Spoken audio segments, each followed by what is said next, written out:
दोस्तों, फिर से एक बार आप सभी का स्वागत है। हम कक्षा 6वीं के सामान्य ज्ञान विषय के कुछ घटकों का अध्ययन कर रहे थे। उसमें हम देख रहे थे कि सब्सटेंसेस इन डेली यूज, हमारे उपयोगी पदार्थ। इस घटक के अंतर्गत हमने कागज के बारे में जानकारी प्राप्त की है। अब हम देखते हैं कि कृत्रिम धागे किस प्रकार से बनाए जाते हैं और इनका उपयोग हमारे जीवन में किस प्रकार से होते हैं। नेचुरल धागे और कृत्रिम धागों में क्या अंतर है और कृत्रिम धागों के दोष और गुणधर्म कौन कौन से हैं। पदार्थों का निर्माण। कृत्रिम धागे बढ़ती जनसंख्या के कारण वस्त्रों की आवश्यकता की पूर्ति करने के लिए कृत्रिम रूप से धागे बनाने की कल्पना सामने आई। इस क्षेत्र में अब तक बहुत से शोध हुए। अब इस प्रकार के अनेक कृत्रिम धागे उपलब्ध है, जिसमें नायलॉन, डेक्ट्रॉन, टेरिन, पॉलिस्टर, रेयॉन आदि यह कृत्रिम धागे आज उपयोग में लाए जाते हैं। इन कृत्रिम धागों के उपयोग के कारण इन धागों से बनने वाली वस्तुएं आज उपलब्ध है। पहले के समय में प्राकृतिक धागों से बनने वाली लगभग सभी वस्तुएं अब कृत्रिम धागों से बनाई जाती है। दोस्तों, आपने एक रेशम कीड़ा देखा होगा। इस कीड़े की सहायता से प्राकृतिक धागा तैयार किया जाता था। रेशम नामक प्राकृतिक धागा रेशम की कीड़े से कोश से प्राप्त होता है। इसके एक कोश से लगभग 500 से 1300 मीटर तक लंबाई वाला धागा निकलता है।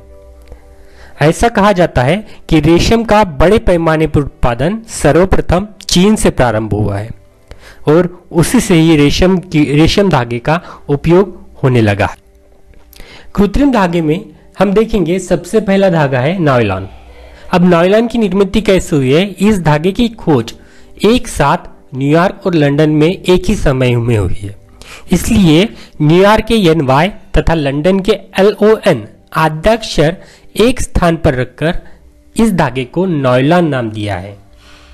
नायलॉन के धागे चमकदार, मजबूत, पारदर्शी तथा जलरोधी होते हैं। जलरोधी अर्थात पानी से उसमें हानि पहुंचती नहीं है। कपड़े, मछली पकड़ने का जाल, मोटी रस्सी आदि बनाने के लिए ये धागे उपयोग में लाए जाते हैं। उसके पश्चात दूसरा धागा है रेयॉन। अब रेयॉन यह धागा कैसे तैयार होता है? तो रेयॉन यह धागा रुई तथा लकड़ी की लुगदी को सोडियम हाइड्रोक्साइड नामक रसायन में घोलकर तैयार किया जाता है। इस तैयार किए एक विलायक में से धागे बनाए जाते हैं। रुई और लकड़ी का लुगदी, इसको सोडियम हाइड्रोक्साइड नामक रसायन में घोलकर तैयार किया जाता है और इस विलायक में से धागे बनाए जाते हैं।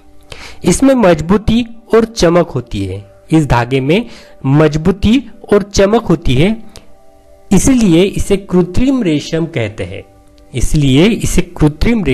रेशम कहते हैं। यह सूर्यों की किरणों की तरह चमकदार है। इस अर्थ की दृष्टि से रेयॉन यह शब्द का उपयोग किया गया है। उसके पश्चात हम देखेंगे कि बहुत तरह के धागे का उपयोग रस्सी बनाने के लिए भी किया जाता है। इसमें खनिज से तेल से प्राप्त होने वाले विविध हाइड्रोकार्बन घटकों का उपयोग किया जाता है। इसमें डेक्ट्रॉन, टेरिन नामक धागे उपयोग में लाते हैं।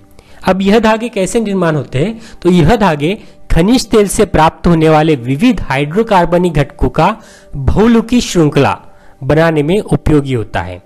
हाइड्रोकार्बन अर्थात खनिज तेल से प्राप्त होने वाले घटक है और बहुलुकी श्रृंखला अर्थात छोटे छोटे एक ऐसे घटकों का एक साथ गूंथकर तैयार होने वाला अखंड श्रृंखला है। ऐसे बहुलुकी के घोल को सूक्ष्म छिद्र वाली चालनी पर दबाते हैं और इन तंतुओं से ऐंठन धागा तैयार होता है। देखिए कि इन तंतुओं को ऐंठन देकर धागा बनाते हैं। भिन्न भिन्न रसायनों के उपयोग से भिन्न भिन्न गुणधर्मों वाले धागे बनाए जाते हैं। इन्हीं धागों को डेक्ट्रॉन, टेरिन जैसे विविध नाम दिए गए हैं। दोस्तों, कृत्रिम धागे में कुछ गुण है और कुछ दोष है।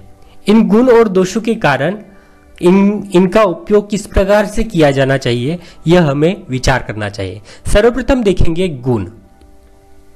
सबसे पहला गुण है, यह धागे बड़े पैमाने पर तैयार किए जा सकते हैं। इसमें तैयार करने के लिए किसी भी वस्तु को काटने की आवश्यकता नहीं, किसी पेड़ को काटने की आवश्यकता नहीं होती है, इसलिए ये धागे बड़ी पैमाने पर तैयार किए जा सकते हैं। इन धागों का मूल्य कम होता है।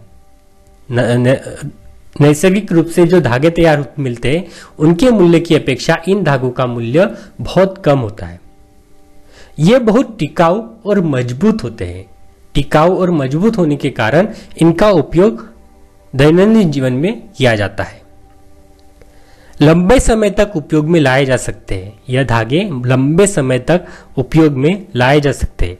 जलरोधक होने के कारण गीला होने तथा सड़ने जैसी क्रियाएं नहीं होती। कपड़े जल्दी सूखते हैं। उपयोग के लिए हल्के और सुविधाजनक होते हैं। अच्छी चमक होने के कारण व्यक्तित्व उभारने भी सहायता मिलती है, क्योंकि किसी व्यक्ति के व्यक्तित्व को उभारने के लिए यह कपड़े उसके व्यक्तित्व की रूपरेखा दिखाते हैं, और यही रूपरेखा इन धागों से बने हुए वस्तुओं से, कपड़ों से अच्छी तरह से उभरती है, क्योंकि इसमें बहुत चमक होती है। इन धागों से बने कपड़े सिकुड़न नहीं आती और खरोच भी नहीं पड़ती। इन धागों से बने कपड़ों में सिकुड़न नहीं आती और खरोच भी नहीं आती। पर इन सब गुणों के अलावा भी कुछ दोष है। इन दोषों के कारण भी हम देखेंगे कि सबसे पहला दोष है, जलरोधक होने के कारण शरीर का पसीना नहीं खींचा जाता। जो पसीना शरीर में आता है वह सूखता नहीं और वह कपड़ों में नहीं होता, सूखा नहीं जाता। यदि इन धागों में से बने कपड़े का सतत उपयोग करें तो इसके कारण त्वचा गीली रहने से चर्म रोग की संभावना रहती है। इन धागों के कपड़े ग्रीष्म ऋतु में पहनना कष्टकारक होता है। ये धागे जल्दी आग पकड़ते हैं।